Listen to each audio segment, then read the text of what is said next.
Satu bulan. Bismillah. Oke, assalamualaikum warahmatullahi wabarakatuh. Kanti-kanti tong kosong dimanapun berada. Nah, kali ini kita kedatangan tamu yang sangat istimewa, yang sangat luar biasa, tokoh muda. Bersamanya Kak Julia Eva Putri, SPD MPD. Betul? Kak Julia gimana nih kabarnya? Alhamdulillah luar biasa ya. Karena puasa mungkin ya. Jadi tenaga. Gak kurang tenaga, tapi kita harus tetap semangat. Harus semangat anak muda. Nah, itu dia yang penting semangat muda. Nah, berkali-kali tong kosong mungkin penasaran siapa sih orang ini. Nah, kita akan kenal dulu terlebih dahulu siapa sih Kak Julia Eva Putri sebenarnya. Boleh Kak Julia perkenalkan dirinya siapa? Oke, assalamualaikum warahmatullahi wabarakatuh. Salam kenal, salam bahagia ya. Iya. Bahagia tanpa syarat. Oke, perkenalkan saya Julia Eva Putri. Memang backgroundnya S1, S2, sekarang sedang jalan. S3 di bidang bimbingan dan konseling. Iya, S1, S2, S3 BK. BK semua. Berarti linear ya? Linear semua. Nah, bagaimana tong kosong mungkin penasaran sih kenapa Kak Eva hadir di sama kita saat ini? Karena kita melihat yang terjadi di Kabupaten Kerinci khususnya sudah banyak sekali bullying yang terjadi di kalangan remaja. Makanya kita angkat tema kali ini stop bullying di kalangan remaja. Nah, sesuai ya sama background pendidikan beliau. Nah, Kak Julia, selain daripada kuliah, mengajar apa, ada kesibukan lain? Ya, saat ini memang fokus ke kuliah sama ngajar di kampus di Sungai Buloh ya. Ya. Cuma itu aja kesibukan ya? Ya, sekarang ya. Sekarang Fokus ke sana dulu. Iya. Selesaikan studi dulu kan. Nah, oke, baik, kita masukkan beberapa pertanyaan untuk Kak Julia nih. Kenapa sih Kak Julia? Apa yang menyebabkan faktor apa sih yang menyebabkan bullying itu bisa terjadi saat ini? Padahal memang terjadi juga gitu kan. Kenapa saat ini sangat marak sekali terjadi bullying? Apakah ini tren atau bagaimana? Oke, sebenarnya seperti ini. Kalau saya melihat ya, kalau dilihat dari dulu sampai sekarang, sebenarnya bullying ini kan memang sudah terjadi. Betul. Sempat pada tahun 2018 dari 78 negara itu, Indonesia ini peringkat 5 bullying. Peringkat 5 di dunia. Dari 78 negara. 78 negara ya. Kalau kita melihat sebenarnya ini kan sering terjadi Betul. ini, tapi kemampuan korban speak up ini yang agak kurang ya. Betul. Dan kadang-kadang tuh hanya menerima perlakuan dari pelaku. Nah, jadi kita berbicara dulu mengenai pengertian bullying dulu gitu ya. Jadi bullying ini sebenarnya kan tingkah laku agresif. Yang dilakukan oleh seseorang atau kelompok orang kepada orang lain yang tujuannya memang ingin menyakiti, baik itu secara verbal, secara fisik dan sebagainya gitu ya. Tapi memang bullying ini kan sedang marak-maraknya di Kerinci sedang terjadi gitu ya. Dan ini saya melihat dampak dari sosial media luar biasa.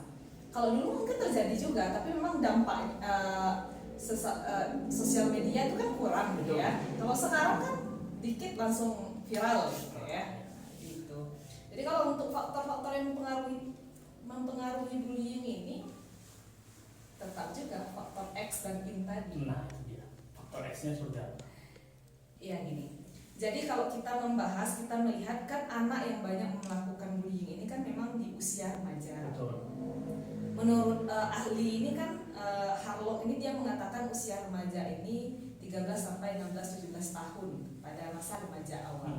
Dan kita ketahui bahwa pada masa remaja awal ini itu anak-anak itu sedang memiliki energi yang melimpah.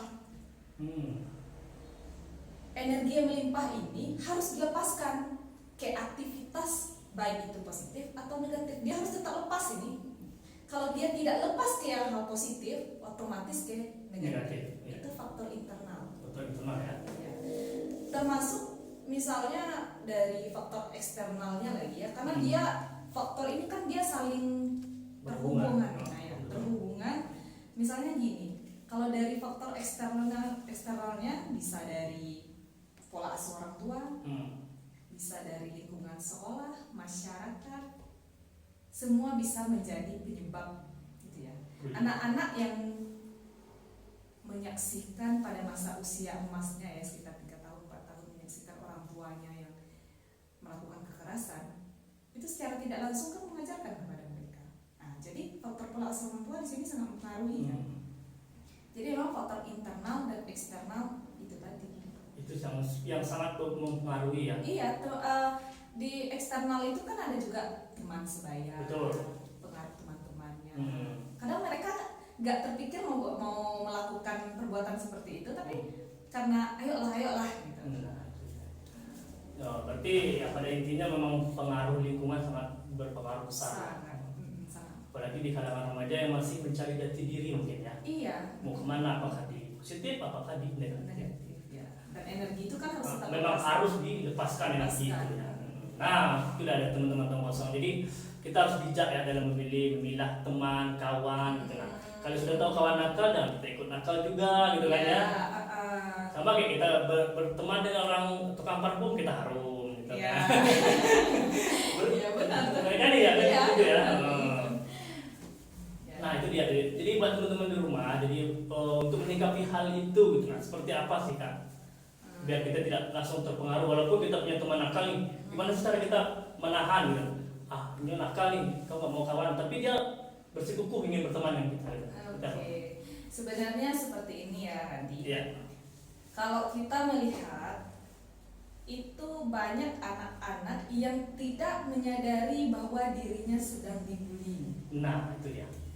Dan ada yang menyadari, tapi mereka ya seperti yang saya sebutkan tadi, mereka tidak berani mengatakan. Nah memang ada beberapa jenis bullying ini yang perlu dipahami oleh anak-anak. Baik itu anak sekarang ini kan sedang marah anak SMP. Nah itu betul. Nah, jadi memang bullying ini harus diberikan edukasi kepada anak-anak. Kita tidak lagi melihat ini kalau di Kerinci sendiri ya, kita tidak lagi melihat perlu nggak kita berikan materi ini untuk anak-anak. Enggak, kita sudah harus memberikan materi. Sudah harus ya. Iya, memang sudah harus ada edukasi untuk anak-anak ini gitu. Jadi mungkin perlu disadari baik dari guru ya, baik dari guru, baik dari anak-anak itu sendiri bahwa bullying ini kan ada beberapa jenisnya. Misalnya bullying secara verbal, apabila dipermalukan oleh teman-teman misalnya ya, dikata-katai, kemudian dijelek-jelekin, terus namanya diubah-ubah, nama yang sesuatu yang tidak kita senangi yang dilakukan oleh teman kita yaitu menyakitkan, itu sudah termasuk bullying. Sudah termasuk bullying. Kemudian secara fisik, itu dampaknya itu nampak meremah, kadang-kadang kan ditinju, didorong, pukul segala macam. Ya dipukul secara segala macam lah ya, diperas, diminta uang jajannya, itu kan banyak terjadi.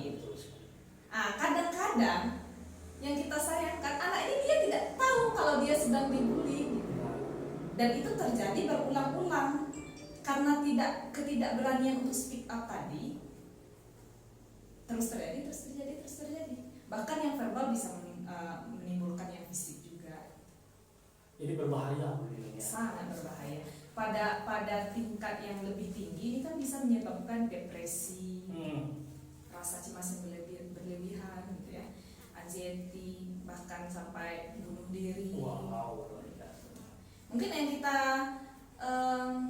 banyaklah kasus ya di Indonesia, di Kerinci sendiri sangat banyak kasus. Dan sekarang kan ada cyberbullying juga. Nah, iya betul. Kayak menghina teman dari sosial media. Termasuk bullying. Iya.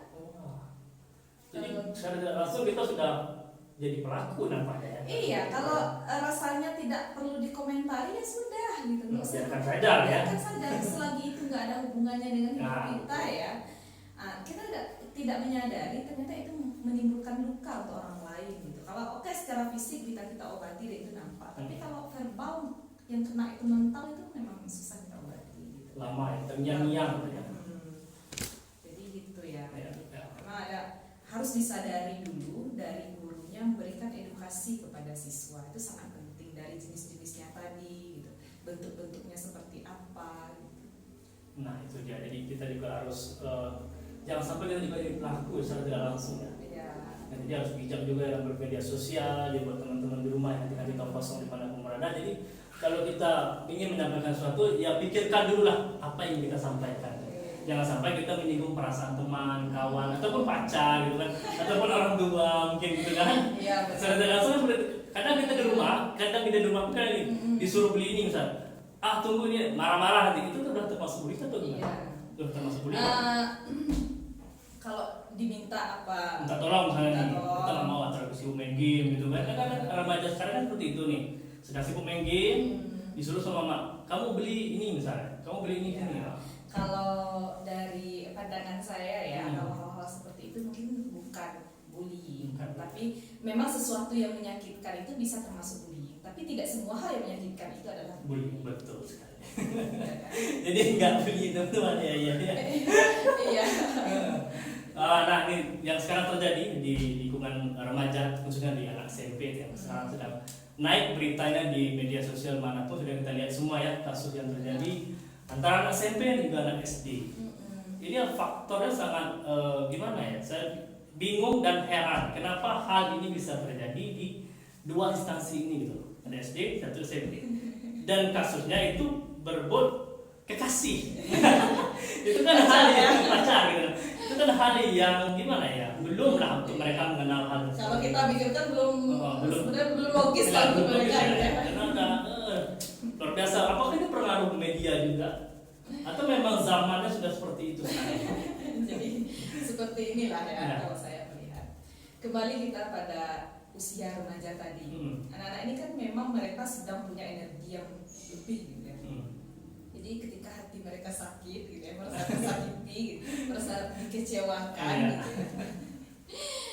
Jadi ya terjadilah bullying tadi gitu. Jadi faktornya dari mana? Berarti faktornya selain dari dalam diri mereka, juga dari lingkungan mereka ya, dari pacarnya tadi. Iya. Kayak nggak ada cowok lain gitu. Iya, ada cowok lain gitu. Iya.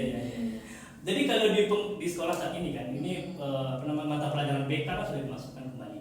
Ya. Dan itu apakah cukup hanya sekedar batas guru BK saja, atau harus kita hadirkan yang seperti Kak Eva gitu kan sebagai ahlinya lah di bidang konselor, konseling. Oke, jadi seperti ini ya tadi.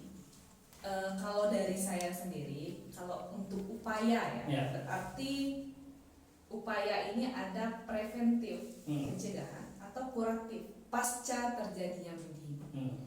Jadi ada dua hal ini. Yang pertama itu preventif. Bagi saya itu yang paling penting, pencegahan. Bagaimana caranya? Baik itu guru BK, guru mata pelajaran, kepala sekolah itu bekerja sama. Ini untuk sekolah ya. Ini untuk sekolah. Bekerja sama. Bagaimana caranya memberi edukasi kepada siswa mengenai apa itu bullying, siapa yang merasakan bullying. Itu perlu adanya kerjasama. Di tingkat yang lebih lanjut, tentu di sini kita harapkan adanya kepedulian ya, yang lebih jauh menjadi tindakan dari dinas pendidikan. Ya. Jadi kalau kita perhatikan sekarang di Kerinci ini, itu menjadi topik yang selalu trending ya. Betul. Ya. Jadi tindakan dari dinas pendidikan ini yang kita harapkan. Apakah ada misalnya seperti pelatihan untuk guru BK, bagaimana mengatasi bullying, atau bentuk kerjasama apa saja yang bisa menekan angka bullying ini. Dari sekolah harus juga berkoordinasi dengan orang tua. Karena sebanyak-banyaknya waktu anak yang dihabiskan sekolah, orang tua mereka kan lebih dulu ya. Lingkungan mereka di rumah kan sangat penting. Jadi koordinasi antara guru dan orang tua. Iya. Kalau kita melihat dari orang tua lagi gimana? Memang kita harus melakukan pendekatan pada anak. Bagaimana caranya anak ini ketika sesuatu terjadi mereka berbicara kepada orang tuanya. Nah itu yang sangat kita harapkan ya. Tidak perlu kita yang memaksa anak itu mau bercerita, tapi anak itu akan bercerita apapun yang dialaminya di sekolah. Itu yang sangat kita harapkan dari anak. Jadi untuk anak-anak, siswa-siswa ya, jangan takutlah berbicara sama orang tua. Itu yang sangat penting. Nah, buat kita kosong dengan berada ya, itu yang paling penting, kita harus sering berkomunikasi dengan orang tua. Itu yang paling penting. Karena kalau tidak berkomunikasi dengan orang tua nanti akan ada miskomunikasi gitu. Orang tua tidak mengetahui apa yang dirasakan oleh si anak. Iya, gitu kan? Benar. Apakah tidak 24 jam kan? Apalagi di sekolah gitu kan, banyak bermacam-macam ragam teman gitu kan. Benar. Jadi kita harus betul-betul berkomunikasi. berkomunikasi dengan baik lah. Iya. Jadi ada keterbukaan. Keterbukaan, ya itu sangat diperlukan. Dan mungkin kalau kita lihat dari pergeseran zaman ya, dari milenial ke generasi Z ya. Kalau saya melihat di desa ya, di lingkungan masyarakat sendiri itu ada penurunan aktivitas religiusitas gitu. Nah itu yang saat ini sangat benar nggak? Betul. Terus saya setuju. Kalau kita dulu zaman-zaman kita ya, itu sholat subuh, pendidikan subuh, betul. ada terus kan? Ada. Jadi lingkungan itu kan positif jadinya ya. Iya. Ya meskipun ya tidak menutup kemungkinan ada lingkungan negatif, tapi setidaknya itu bisa menjadi pengontrol.